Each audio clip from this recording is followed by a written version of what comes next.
Foods and beverages. 자, 음식과 음료의 유형 분류 체계. 이거랑 뭐의 유형 분류 체계? 소비자 그 자체의 유형 분류 체계래요. 여기서 소비자 그 자체라는 것도 역시나 아까 우리가 위에서 풀었던 A에 대한 단서가 되는 거야. 됐어? 사회적 계층이라는 말과 관련성이 있는 거죠. 트렌드라는 건 경향이잖아. 그렇죠? 유행 이런 걸 말하는 건데 소비자 그 자체랑 유행이랑 뭔 상관이야? 소비자 그 자체란 건 뭡니까? 그 소비자가 어떤 지위에 있는 사람인가 이 정도로 우리가 이해할 수 있는 거죠. 결국에는 위에서 말했던 거 똑같은 얘기를 다시 한번 하는 거다. 자, 이어서 갑니다. 자, for example 부분 볼게요. 여기에서 잠깐만 참고로 correspondence가 이제 왜 이제 B번 문제로 나왔냐면요.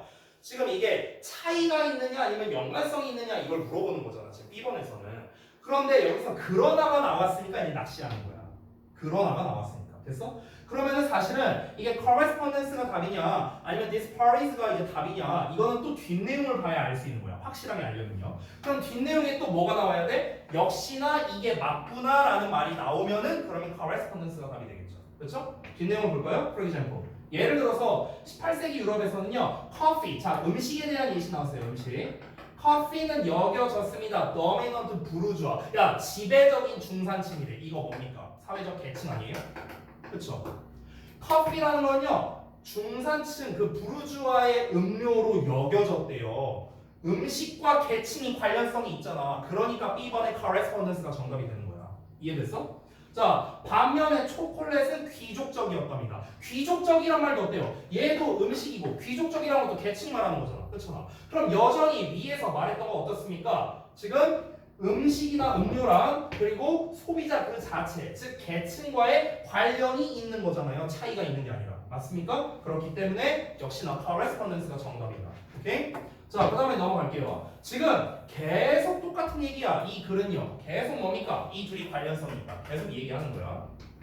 자, 여기가 문장이 좀 길어서 구문을 좀 그냥 간단하게만 좀 체크할게요. 처음에 what 나왔죠? What is defined here? 여기 주어고요. Was clearly ideological 뭐 어쩌고저쩌고 나오고 그 다음에 땡땡 나오고 전자는 어쩌고 후자는 어쩌고 이렇게 나와 있죠. 그렇죠? 그래서 요 중간을 나눠서 보면 되겠습니다. 자, 다시 한번 볼게요. 여기서 정의된 것은 뭐냐면요. 명백하게 이념적인 대립이었답니다.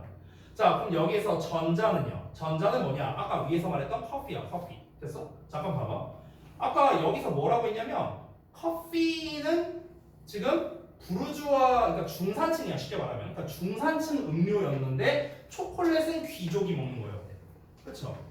그러면 이제 여기서 우리가 커피는 어떤 음식이고 초콜릿은 어떤 음식이냐라고 내릴 수 있는 정의가 뭐냐면 이런 말이야. 됐어?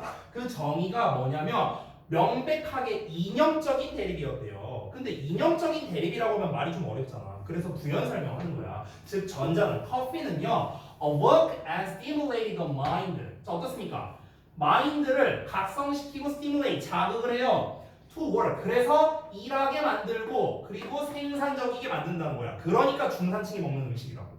됐어? 중산층은 어떻습니까? 노동자 계층이잖아. 사실 엄밀히 말하면요. 근데 귀족은요. 귀족이 일하는 거 봤어요? 옛날 우리 그런 거 중세시대 이런 거 보면 귀족이 무슨 일을 합니까? 일을 안 해요. 지배층이잖아. 지배층. 그렇죠? 근데 반면에 후자, 즉 초콜릿은요. was a drink. 그냥 음료였어요. for the inactive and lazy. 그러니까 움직이지도 않고요. 게으른 사람을 위한 음료였다는 거야. 왜? 노동을 할 필요가 없으니까. 그러니까 귀족적이다 라고 표현을 하는 거죠. 됐어? 자, 그러면은 결국 이 부분을 통해서 우리가 또 다시 한번 B번에 대한 답을 확실하게 또 알 수 있는 거죠. 위에 대한 지금 부연 설명을 하는 거니까.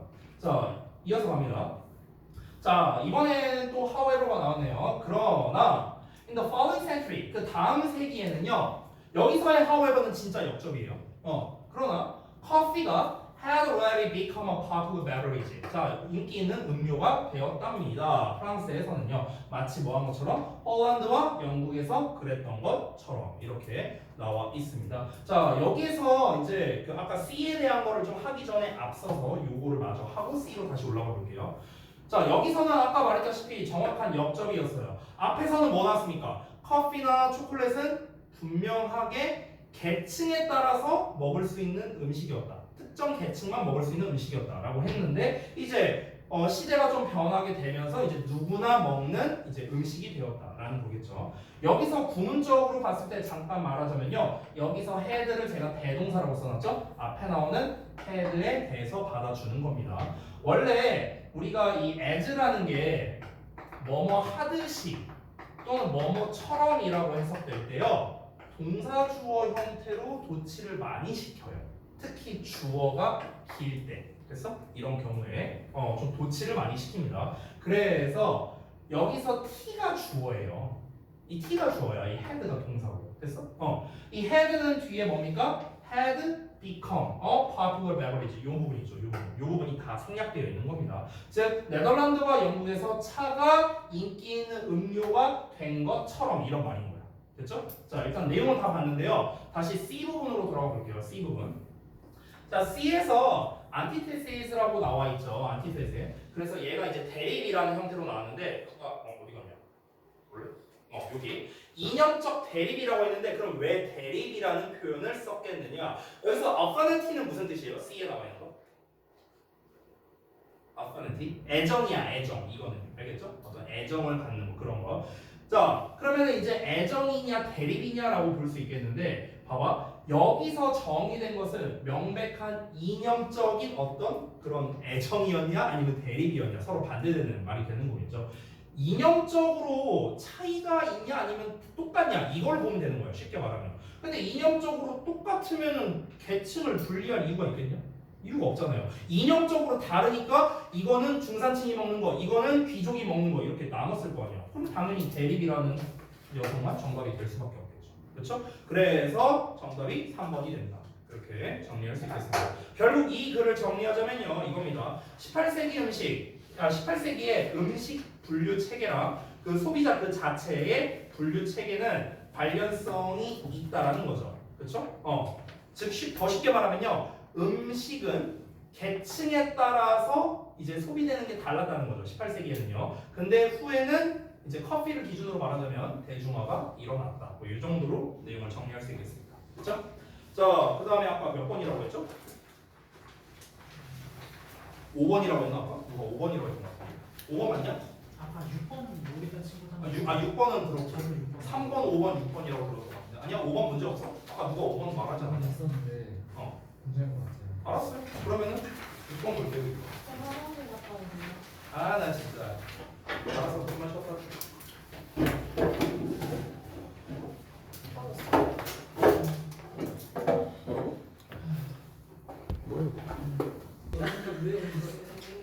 이렇게 친구들 잠깐만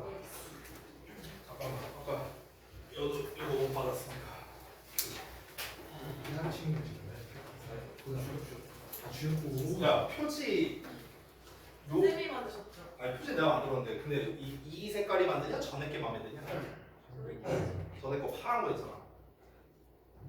아 됐어. 내가 알아서 할게. 얘가 조금 더 깔끔한 것 같아 생각이.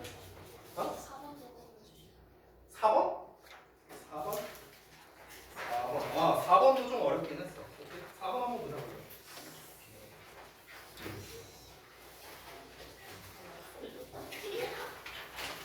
시끄러워 자스들아. 자, 4번은 근데 좀 배경지 영향이 크지 않을까요? 그러니까 배경 지식의 영향이 큰 거일 수도 있지만 그게 답을 고르는 거랑은 막 큰 연관은 없어요, 사실은요. 그러니까 배경 지식은 있으면 좋은 거고 없으면 많은 거고 뭐 이런 거라서 당연히 배경 지식이 없는 쪽으로 설명을 할 겁니다. 자, 제목 고르는 문제였죠? 한번 볼게요. 소재를 잘 잡아야 되는데 나일강 얘기 나오고 나일강의 리듬이 이집트인 삶의 리듬이었대요. 그럼 일단은 뭔지 모르겠지만 나일강 얘기 나왔고 리듬이라는 거, 리듬, 삶의 리듬, 우리가 바이오 리듬이라고 하잖아. 그럼 뭔가 나일강과 리듬이 뭐지? 라는 거. 그럼 여기서 리듬이라는 거는요, 결국에는요 어떤 그 사이클이라고 생각하면 될 것 같아요. 사이클. 뭐 바이오 리듬이라고 하는 것들 아니면 뭐 루틴 이런 거 있잖아. 이런 식으로 우리가 이해를 하면 됩니다. 자, 이어서 볼게요. 그럼 이제 다짜고짜 나일강의 리듬이 이집트 사람들의 삶의 리듬이었다라고 했는데 이게 뭔 말인지 설명이 필요할 거 아니에요. 그래서 그 부연 설명이 쭉 나오는데요. 자, 그 나일강의 강물이 매년마다 상승하는 게 일정을 세팅했대요. 일정을 세팅했대. 나일강이 막 이렇게 물이 넘쳐. 근데 이게 뭐라고? 일정을 세팅했다고. 그럼 여기서 아까 리듬이란 말은 결국 뭘로 이어질 수 있어? 일정이랑 이어질 수 있는 거야. 일정. 됐어? 캘린더라고 나왔잖아. 캘린더 달력이잖아. 됐어? 그럼 어떤 거에 대한 일정이냐면요. sowing 씨를 뿌리고요. 그리고 reaping 수확하는 거야. 그 세 시즌으로 나눠서요. 세 시즌. 그럼 어떻게 세 시즌으로 나누냐? 첫 번째 범람하는 시즌이 있고요. 그 다음에 growth 재배하는 시즌이 있고요. 그 다음에 harvest 수확하는 시즌이 있답니다. 그래서 강물이 넘치고 그리고 재배를 하고 그리고 그걸 걷어들이고 또 다시 범람하고 뭐 이렇게 세 시즌이 있었대요. 그러니까 이 나일강이 이제 어느 시즌은 범람을 할 거고 어느 시즌은 범람을 안 하고 뭐 이렇게 할 거 아니야. 그러니까 이것 자체가 범람할 때는 이렇게 합시다. 범람 안 할 때는 우리가 이렇게 합시다. 라는 생활 리듬을 결정지어준 거라는 거지. 나일강이라는 녀석 자체가. 됐어? 그러니까 나일강은 결국에는 사람들이 살아가는 일정, 사람들의 사이클, 삶의 사이클, 루틴 이런 거를 결정지어주는 역할을 했다라는 게 주요 소재라고 알 수 있겠죠. 자, 계속해서 부연 설명. 그러니까 앞에서 범람, 재배, 수확의 세 시기로 나눴다고 했잖아. 이거에 대해서 이제 자세하게 이야기를 하는 거예요. 자, 그래서 나일강이 범람하는 경우가 있답니다. 그게 6월 말에서 한 10월 하반기 정도랍니다. 그래서 이제 시기를 말했고요. 요 시기에는 비옥한 토지를 brought down, 가져왔대요. 그래서 그 비옥한 토지에서 작물들이 이제 재배되고 자라게 된다는 거죠. 심어지고 자라게 되고요. 그게 언제쯤이었습니까? 10월 하반기부터 해서 2월 하반기까지 이렇게 한 거고. 자, 그러고 난 다음에 수확이 됐답니다. 지금 세 시기 보여요? 여기? 세 시기 다 나와 있죠. 그렇죠? 위에서 말했던 거. 그게 2월 하순부터 6월 말 정도까지랍니다. 그럼 이 다음에 또 어떻게 됩니까? 이 순환되는 거예요. 또 나일강이 범람하고 그 다음에 또 이제 얘가 이제 비옥한 토사를 가져오는 거죠. 이렇게 강이 만약 이렇게 있어. 그럼 강이 넘쳐. 그럼 여기 강 바닥에 있는 어떤 이제 그 어떤 흙이나 이런 게 같이 쓸려서 올 거 아니에요. 이렇게 범람하게 되면은. 근데 이 흙 자체가 어땠냐면 되게 비옥한 토양이었다는 거야. 그러니까 여기에서 이 재배를 하면은 굉장히 이제 식물이 잘 자란다는 거겠죠. 그래서 식물을 여기다가 심고 그 다음에 식물이 다 자라면은 수확하고. 됐어? 그럼 수확 끝나면 또 수확이 끝날 때 얘가 또 범람한대요. 됐어? 이렇게 세 시즌이었다는 거야. 자, 이어서 볼게. 자, 그럼 나일강의 물이 상승하는 게 규칙적이고 필수적인 것처럼요. 뭐의? 삶에요. 어떤 거에? 태양이 뜨는 거와 같이. 됐어? 이거 에즈원크 배제죠? 됐어? 아까 전에 봤던 거. 야, 태양이 떠오르는 거는요 규칙적이죠. 그리고 필수적이죠. 그거랑 똑같이 나일강이 불어나는 것도 규칙적이고 필수적이었다는 거예요. 됐어? 이 비유하는 거야, 비유. 이거는요 나일 해라는 거라는 특징을 이뤘답니다. 됐어? 나일 영년이라는 걸 만들었대요. 봐봐, 지금 나일강에서부터 지금 계속 뭐가 나오냐면요 리듬이란 말, 사이클, 루틴, 일정 이런 거에 대한 이야기가 계속해서 나오고 있어요. 그러면 결국 이 글에서의 핵심은 뭐냐? 사실 거의 다 나왔거든요. 이 나일강이라는 녀석이 결국에는 뭘 알려준 거냐면요 일종의 우리의 일정이라고도 할 수 있겠죠. 좀 더 쉽게 표현하면 달력 같은 거라고 할 수 있겠죠. 그렇죠? 우리의 어떤 생활 리듬 이런 거를 결정지어주는 역할을 했다는 거죠. 됐어? 이게 핵심이에요, 핵심. 자, 그러면 사실 우리가 핵심은 다 봤거든요. 그러면은 이것만 기반으로 해도 문제 푸는 데는 지장이 없습니다. 한번 볼까요? 1번 봐봐. 자, timeliness, the key factor in agriculture. 자, timeliness는요 시간을 제대로 맞추는 것. 이거를 한자로 표현하면 적시성이라고 하죠. 적시라는 게 뭡니까? 제때라는 뜻이에요. 제때. 적시성은 뭡니까? 농업의 핵심 요인이랍니다. 시간을 잘 맞추는 게 농업의 핵심 요인이다. 지금 이 글이 농업 얘기하는 거예요? 아니잖아. 1번 땡이죠. 2번은 The Nile, the mother of the Egyptian calendar입니다. 나일강은 이집트 달력의 어머니랍니다. 나일강이라는 거, 달력이라는 말 나왔네요. 그렇죠? 2번이 답이 되는 거죠. 3번 볼까요? 자, differences between solar and lunar calendars. 양력과 음력의 차이점이에요. 양력, 음력은 나오지도 않았어요. 소재에. 4번은요. How Egyptians prepared for the flooding of the Nile. 이집트 사람들이 나일강의 범람에 어떻게 대비를 했는가? 나일강이 막 불어났을 때 뭐 무슨 집을 짓는다던가 뭐 방파제를 짓는다던가 이런 내용이 나와야 될 거 아니야. 그게 아니잖아. 그렇죠? 4번도 땡이고요. 5번은 examples and calendars based on the phases of the moon. 자, 그러면 달의 위상을 기반으로 해서 달력의 사례랍니다. 달의 위상에 기반한 달력의 사례. 그러니까 달의 이제 위상에 따라서 달력의 사례라고 했는데 지금 달력의 예시를 드는 것도 아니고 뭐 1월, 2월, 3월 뭐 지금 그런 얘기를 하는 것도 아니죠. 다시 한번 이 글의 주요 소재는 뭡니까? 나일강과 리듬이었습니다. 첫 문장이 다 나왔죠. 그렇죠? 그래서 사실은 뒷내용을 안 읽어도 요 정도까지만 우리가 읽어도 아 나일강이 뭔가 이 생활 리듬 일정을 결정지어준 거구나. 그러니까 나일강으로부터 이 이집트 사람들이 달력을 만들게 된 거구나라는 걸 충분히 알 수 있죠. 그래서 답이 2번입니다.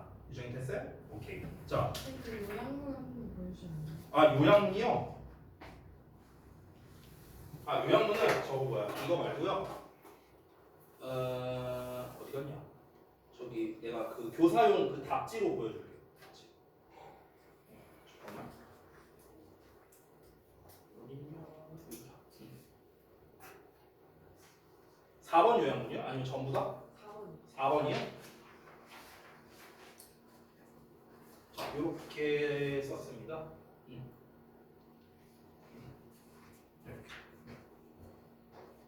자, 그래서 이제 이집트 사람들은 세라 스케줄을 세팅을 한 거죠. 그래서 for sowing and harvesting according to the three seasons of the Nile 이렇게 나왔죠. 그래서 나일강에 이제 근데 지금 하나가 빠졌네. 잠깐만.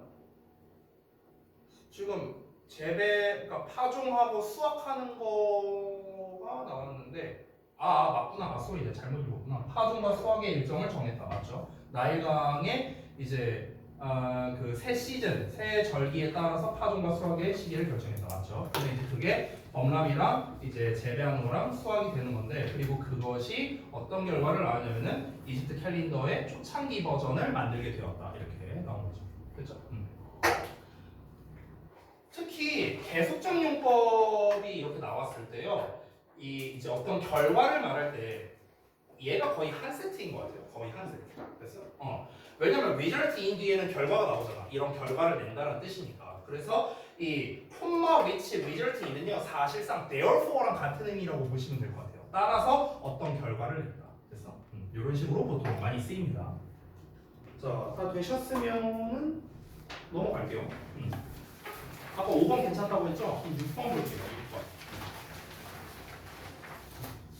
6번. 다 됐나요? 아니 다 못 썼나? 다 됐니? 됐어요? 넘어갈게요. 6번. 이번에도 제목이네요. 자, 방금 전 문제랑 패턴이 똑같기 때문에 소재 잘 찾는 게 핵심이겠죠. 자, 이번에도 조금 빠르게 가보겠습니다. 자, 첫 문장에서 repurposed clothing.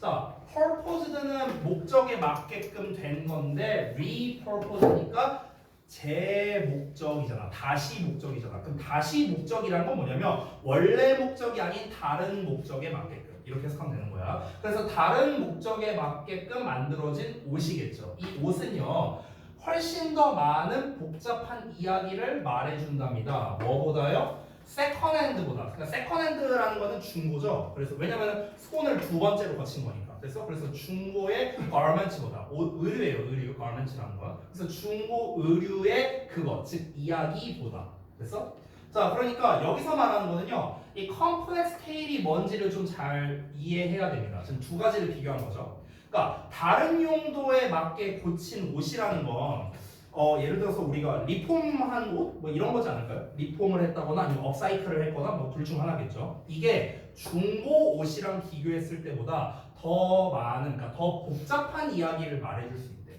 더 복잡한 이야기가 뭘까라는 걸 봐야겠죠. 됐어? 자, 근데 우리가 여기서 좀 약간 예상할 수 있는 게 있거든. 잘 봐봐. 그러니까 repurposed가 있잖아, 그렇죠? 그리고 secondhand가 있죠, 그렇죠? repurposed는요 용도가 변동된 거거든요. 근데 얘는 어떻습니까?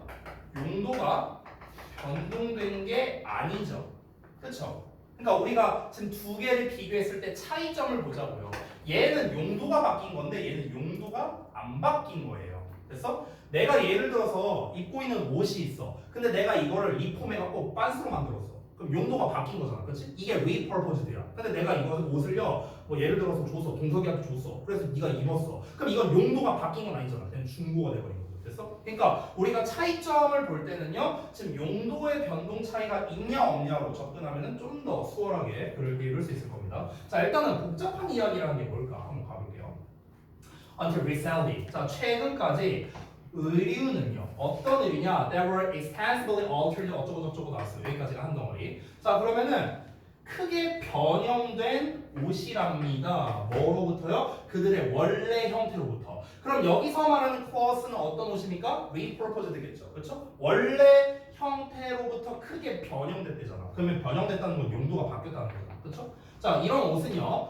were frequently overlooked. 자, 간과된답니다. in museum collections. 그래서 그런 이제 뭐 그런 뮤지엄 컬렉션들 말 그대로 간과되는데 왜 그러냐면요. 그게 여겨지기 때문이랍니다. 그것의 변형이 렌더는요 make랑 비슷해요. 알겠죠? 뭐뭐를 뭐뭐하게 만들다. 그래서 그것들을요, 즉 그 의류를요 inauthentic하게 만들기 때문이래요. authentic은 진정한이라는 뜻인데 in이 붙었으니까 반이어가 되거든요. 자, 이거는 그냥 부연 설명이니까 잠깐 한번 볼게요. 자, 이게 무슨 말이냐면은 다시 한번 얘는 용도 변동이 있고 얘는 용도 변동이 없어.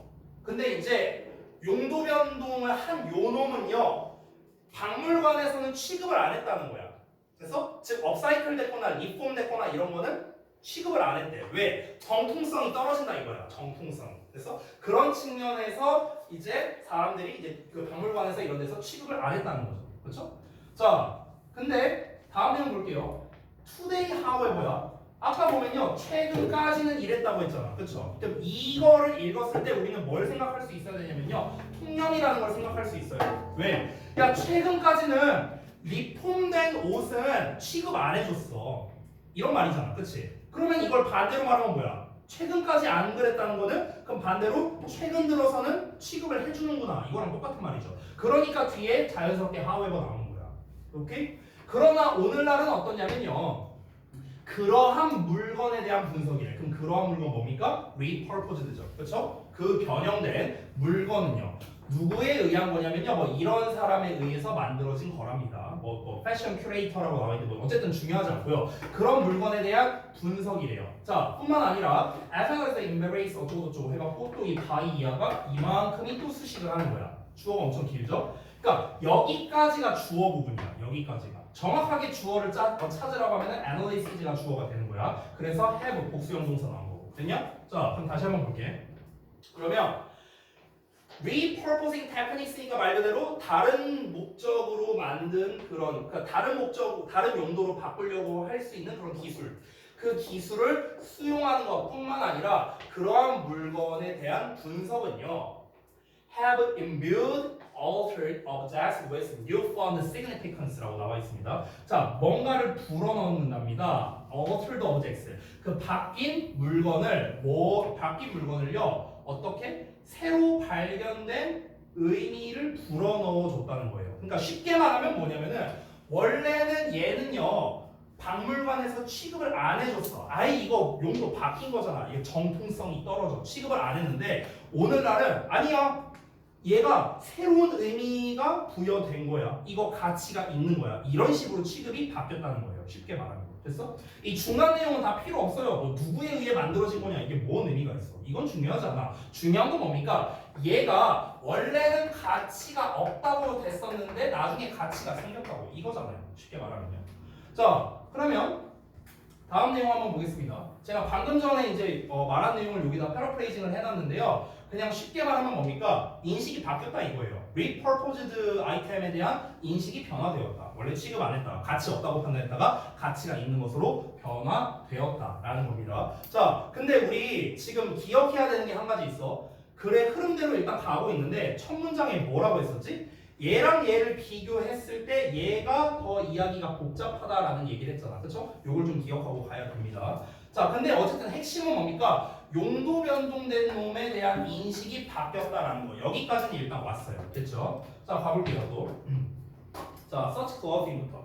자, 그러면 이러한 의류는 현재 뭐 하기 위해 사용되냐면요. 통찰력을 제공하기 위해 사용된답니다. on the high value 높은 가치에 대한 통찰력을 제공하는 데 사용되고요. 뭐 place on textile in the past. 자, 과거에는 직물에 매겨진 그런 뭐 이제 높은 가치에 대한 통찰력을 제공해주고 뿐만 아니라 저 how the value has diminished over time. 시간이 지남에 따라서 그 가치가 어떻게 감소해 왔는가 이거에 대해서도 제공하기 위해서 사용이 된답니다. 그러니까 단순하게 이 업사이클링이나 아니면 repurposed 된 이 아이템은요. 우리 앞에서 말했던 가치가 있는 걸로 바뀌었다고 했잖아. 이에 대한 부연 설명을 지금 여기서 해주는 거거든요. 그래서 통찰력을 제공해주고 그리고 얘가 이 가치라는 게 시간이 지나면서 어떻게 떨어졌는가에 대한 그런 인사이트도 제공을 해준다는 거야. 어쨌든 이거에 대한 인사이트든 얘에 대한 인사이트든 상관없이 어쨌든 통찰력을 제공해 준대잖아. 뭐가? 얘가요. 얘가. 그러니까 당연히 가치가 있는 건데 왜 가치가 있는지를 좀 더 구체적으로 얘기를 해준 거죠. 그렇죠? 자, 얘도 한번 볼게요. Examining remade garment. 자, 그럼 다시 만들어진 의복에 대한 소리. 이거 엄청 뭐죠? 얘가 이제 동명사니까. 자, 다시 만들어진 의복에 대한 이제 검토는요. 또한 뭘 강조하냐면요. resourcefulness와 skill. 그러니까 풍부한 그런 지략 그리고 어떤 스킬 이런 거를 강조한답니다. resourcefulness랑 스킬을 강조한대요. 뭐가? 다시 만들어진 게. 다시 만들어진 거 뭐야? 이거잖아, 이거. 됐어? 계속 얘기하고 있잖아. 얘가 또 이런 거. 이런 지략이라든가 스킬이라든가 이런 거를 강조해 준답니다. That is all but lost in the contemporary fashion industry. 현대 패션 업계에는 거의 사라진 그런 이제 뭐 이런 resourcefulness나 스킬 이런 거를 강조해 주기도 한다라는 거죠. 이것도 뭡니까? 다 좋은 말이죠. 됐어? 그러니까 결국에는 옛날에는 가치가 없다고 이제 평가를 받았었지만 시대가 지나면서 패션 업계에서 굉장히 높은 가치를 받고 있다. 이런 측면에서 또 이런 측면에서. 됐어? 그러니까 계속 플러스 얘기하는 겁니다. 됐어? 그러면은 아까 초반에 나왔던 complex tales라고 나왔잖아요. 마지막 한 문장 남았는데 잠깐 보기 전. 얘 그냥 마저 보자. 마저 보고 얘기할게. In many ways. 자, 여러 가지 측면에서 이러한 옷들은요. 어떤 옷들? repurposed 된 옷들은요. act as는 역할을 하는 거죠. 어떤 역할을 한다? 좋은 말 나와야겠죠. 그렇죠? 어떤 역할? Early models of sustainability. 그러니까 초기 모델의 지속 가능성의 역할을 했대요. 초기 모델의 지속 가능성이라는 거는 결국엔 뭐겠습니까? 우리가 어떤 의류가 있어. 이거를 이제 중고로 팔어. 누군가에게. 이게 또 얘가 있다가 또 중고로 팔고 중고로 넘기고 이래. 그러다 보면 언젠가는 얘는 이제 의류 수거함으로 가겠죠. 그렇죠? 근데 얘를 업사이클링을 하는 거야. 리퍼포즈를 하는 거야. 그러면은 이런 용도로 바뀌고 또 이런 용도로 바뀌고. 자, 용도가 예를 들어서 처음에 빤스였는데 이걸 이제 나중에 양말로 바꿔. 또 한 번 더 리퍼포즈를 하는 거야. 이걸 나중에 걸레로 바꿔. 계속 repurposed가 돼. 그럼 repurposed가 될 때마다 이 녀석의 가치는 또 새롭게 변한다는 거예요. 기존의 옷이라는 가치에서 빤스라는 가치로, 빤스에서 양말로, 양말에서 걸레로 가치가 계속해서 변화가 되잖아요. 그렇죠? 그럼 결국에 내가 맨 처음에 오리지널 버전은 옷이었잖아요. 그렇죠? 근데 이 녀석이 걸레의 형태가 되든 양말의 형태가 되든 어쨌든간 그 원단, 이 형태가 다른 형태로 바뀌면서 지속이 계속되고 있다는 거죠. 결국에는 이 글에서 말하고 싶은 건 뭡니까? sustainability를 말하고 싶었던 거야. repurposed는 가치가 있다는 거야. 어떤 측면에서? 지속 가능성이라는 측면에서. 됐어? 그래서 마지막에 핵심적인 말이 나온 거죠. 그러면 더 복잡한 이야기를 가지고 있다라고 말한 거는 결국엔 뭡니까? 방금 봤던 sustainability랑 연관지어서 생각할 수 있다라는 겁니다. 됐어? 그래서 정리한 내용을 한번 같이 읽어보자면 중고 옷은요, 그 해당 소재를 계속 유지할 가능성이 낮겠죠. 그리고 뭐 기술력이 투여가 될 것도 없잖아요. 그냥 그대로 넘어가는 거니까. 그러니까 복잡할 게 없는 거예요. 얘는.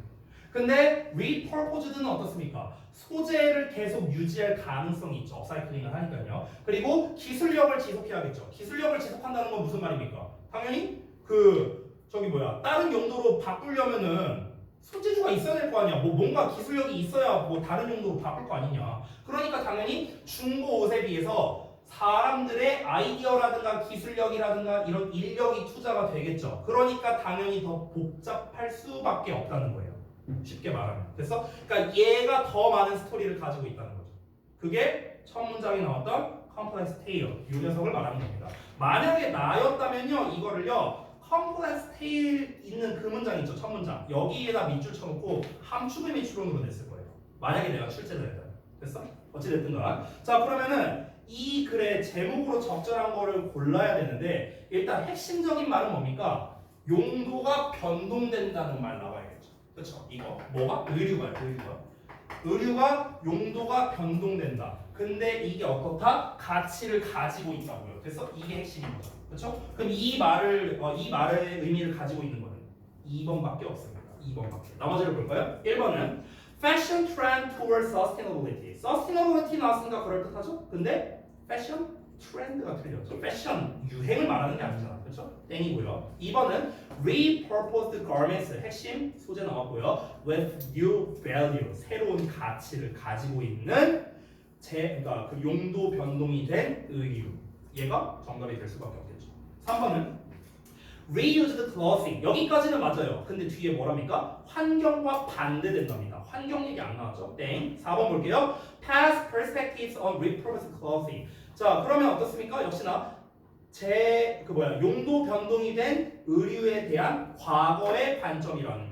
이거는요 일부분이 나오죠. 지역적이죠. 과거의 관점이 나오기는 했었어. 과거의 관점은 뭐였습니까? 박물관에서 안 받아준다 이런 얘기 나왔었잖아. 그렇죠? 근데 그거는 주된 내용이 아니죠. 주된 내용은 뭐야? 옛날에 가치가 없었지만 오늘날에는 가치 있게 평가된다 라는 거였잖아. 4번은요 굉장히 지역적이기 때문에 오답인 겁니다. 5번은 Insight into past textile and clothing history. 과거의 직물과 의류 역사에 대한 통찰이랍니다. 과거의 직물과 의류 역사에 대한 인사이트예요. 과거의 직물과 의류의 역사가 이랬으니까 이걸 통해서 우리가 어떤 통찰력을 갖게 돼갖고 그래서 앞으로 이렇게 할 것이다. 가 아니죠. 이 글은요. 이 글은 다시 한번 보다 이 두 가지가 나와요. 두 가지. 됐습니까? 그래서 정답은 그러니까 소재를 먼저 뽑을 때는요. 일단 용도 변동에 대한 이야기가 먼저 나와야 돼. 얘가 제일 핵심이잖아. 그래서 용도 변동에 대한 이야기는 2, 3, 4번밖에 없거든. 그러니까 일단 1번, 5번은 걸르고 시작해야 되는 거야. 이네가. 알겠냐? 그럼 2, 3, 4 중에 하나인데 3번에서 환경 얘기 안 나왔으니까 땡이고요. 4번 같은 경우는 지역적이니까 땡이고요. 그래서 2번만 답이 된다. 이런 식으로도 풀 수 있습니다. 됐습니까? 자, 오케이. 그럼 여러분께서 이제 여쭤보신 질문들을 이제 다 봤고요. 시간이 약 5분 조금 넘게 남았거든요. 그래서 아까 전에 제가 말씀드린 요 교재 있잖아요. 요거를 좀 말씀드리도록 하겠습니다.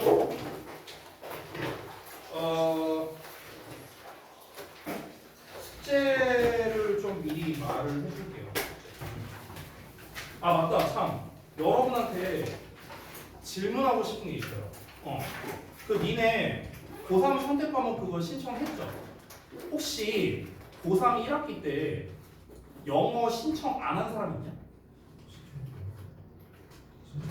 심화 영어요? 아니 심화 영어든 뭐든 간에 심화 영어든 진로 영어든 저희 그거 사전 조사만 하고 진짜로 아니 그러니까 어쨌든 간 그러니까 이렇게 질문을 바꿀게요. 안 할 사람 혹시 있어요? 3학년 1학기 때. 아니 왜 물어보냐면요. 아주 간혹 가다가 3학년 1학기 때 특히 이과 애들 아니 잘 들어봐. 특히 이과 애들이 3학년 1학기 때 기백이랑 미적을 하는 애들이 간혹 있어요. 그런 애들이 그러니까 기백 미적을 두 개를 다 하고 3학년 2학기 때 이제 심화 영어나 진로 영어를 하는 애들이 있거든. 근데 혹시 여러분 중에 그런 사람 있나요? 물어본 거야. 혹시 있냐? 기백이 아니라 기하지. 그러니까 얘는 기하. 옛날 명칭으로 말했다. 미안하다. 기하 벡터인데 기하. 그러니까 기하랑 미적 이렇게 신청하는 애들도 있더라고요. 수학 좀 잘하거나 이런 애들. 근데 공부를 해보신 분도 알겠는데 기하랑 미적은 사실 같이 하기에 굉장히 빡세거든요. 굉장히 빡세요. 이게 기하가 되게 어렵기 때문에. 왜냐면은 여기서 알만한 거 알겠지만 이과였잖아. 다 해봤어요. 기백, 미적 다 해봤어요. 공대에서도 대학 미적분학 원투도 다 해봤어. 공업사학도 해봤고. 근데 이 경험자로서 말을 하는데 이게 기하랑 미적이랑 같이 하기가 되게 빡세거든요. 그러니까 보통 어떤 애들이 그거를 선택을 하냐면은 자기는 이제 예를 들어서 나는 수학에 좀 자신이 있어. 예를 들어서 수학은 웬만하면 1등급이 나와. 근데 상대적으로 영어는 좀 자신이 없거나 좀 이제 이런 애들이 있잖아요. 그렇죠? 그런 애들이 보통 그렇게 선택을 많이 해요. 보통 그런 식으로. 왜냐면 여기서 이제 대부분은 아시겠지만 우리가 그 수시를 쓸 때 3학년 1학기까지 들어가잖아요. 교과든 학종이든.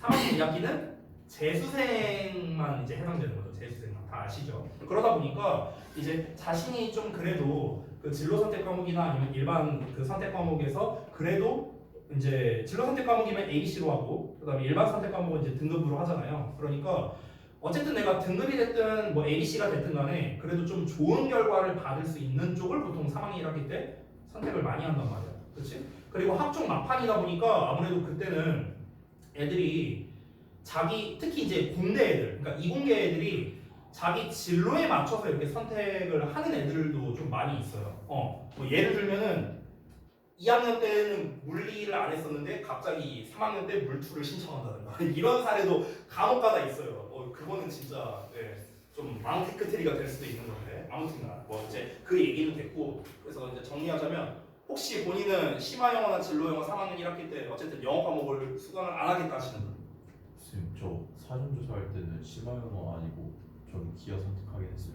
아니 그러니까 영어 과목 빼고요? 네. 아 그래요? 근데 그 심화영어가 아니면 영어 과목이 아예 없는 거예요. 심화영어, 진로영어 보통 두 개가 있죠. 심화영어 하면 수학부예요? 그러니까 그냥 심화영어가 그냥 우리 그 일반적인 내신 그 내비하는 거랑 그냥 비슷하다고 생각하면 돼요. 우리 그 이제 저기 EBS 교재로 보통 많이 하잖아. 고3에 수특이나 영독이나 이런 거. 그냥 그거라고 생각하면 돼요. 보통.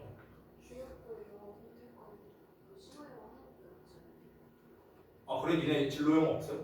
그건 몰랐어. 왜냐면 고3을 안 한 지 좀 오래됐다 보니까 미안하다. 그건 몰랐다. 그래요? 그러면은 저기 뭐야 번외랑 연우도 저기 기아랑 미적으로 한 거야? 아 그래요? 나머지 분들은요? 아 그래요? 저도 안 했던 것 같은데. 그래? 니네 뭐 한 거야? 다 기아 신청한 거야? 맞아요. 고전 읽기가 있어요. 아 그러면은 잠깐만 여기다 좀 써놔야겠다. 그럼 유정이는 뭐예요? 그 고전으로 한 거야? 그 다음에 문수도 고전? 미적기가 있을 것 같아요. 미적이랑 기아? 완전 힘든데. 그 다음에 아까 또 누구지? 그 연우도 미적 기아로 한 거지? 아마도? 아직 뭐 확정은 아니지만 어쨌든 그럴 의향이라는 거죠. 번에도 미적 기아고 그 다음에 저기 누구였냐? 기가랑 고전. 저기 호석이도 미적 기아야? 그럴 것 같은데. 그래? 그럼 나머지들은 그 심화영어를 할 거다라고 생각하면 되겠죠? 아 오케이 일단 알겠습니다. 아니 뭐 지금 뭐 큰 문제 있거나 뭐 그런 거는 아닌데 어차피 니네가 영어 과목을 선택하냐 안 하냐는 사실 별 큰 차이가 없어요. 왜냐면요 어차피 니네가 이 3학년 선택 과목을 신경 쓴다는 것 자체가 그리고 지금 2학년 2학기를 한다는 것 자체가 수시에 대한 니즈가 있다는 거잖아요. 맞잖아. 지금 수시에 대한 니즈 없으면 다 정시반 가야죠. 근데 수시에 대한 니즈가 있다는 거는요 당연히 최저를 맞춰야 되는 걸 생각을 해야 되기 때문에 어차피 니네가 3학년 1학기 때 영어를 있냐 없냐 뭐 내신 영어가 있냐 없냐는 중요하잖아요. 어차피 여러분은요 최소 2등급은 받아야 돼요. 최저 맞추려면 영어에서. 그러니까 어차피 상관없어요. 됐죠? 자 일단 숙제를 좀 말씀드리겠습니다. 그 사용법을 좀 말씀드린다고 했는데 사실 시간적 여유가 없어서 간략하게만 말씀드리면 그냥 간단해요. 여러분 그 교재에 이제 지문이 있는데 처음에는 쉬워요. 내용이 일부러 고1 거부터 넣었거든요. 제가 좀 옛날 모의고사야. 그래서 난이도도 쉬워.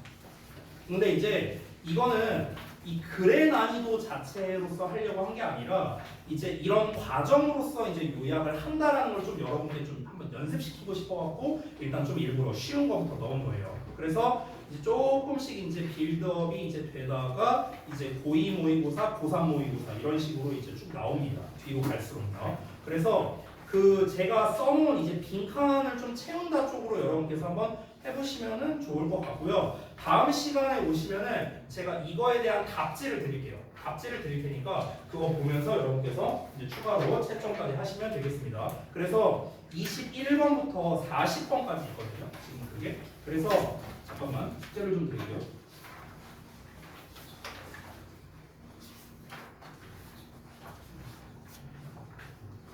(21번에서) (30번까지) 하시면 됩니다. 그러니까 빈칸 채우는 거예요. 근데 분량이 꽤 되죠? 어쨌든 10지문인데 이게 월요일까지 하려면요 좀 빡빡할 겁니다. 알겠죠? 주말에 좀 열심히 해야겠죠. 됐죠? 자 고생들 하셨고 그 단어 페널티 대상자들 중에서 혹시 완료하신 분은 저한테 검사 받고 가시면 되겠고요. 그리고 저기 누구야 유정이랑 공석이는 내가 좀 전달하고 싶은 게 있어갖고 두 분은 잠깐만 좀 나와주십시오. 나머지 분들 봐주시면 되는데 그 단어 페널티 혹시 다 못 쓴 분 있으니까 지금 여기 계신 분들 중 윤수랑 유정이랑 그다음에 건에 다 썼냐? 네. 오케이 알겠습니다. 그러면은 문수는 미안한데 잠깐만 삐잡시 가서 쓸래? 잠깐 내가 전달 좀 해서. 자 고생들 했습니다. 단어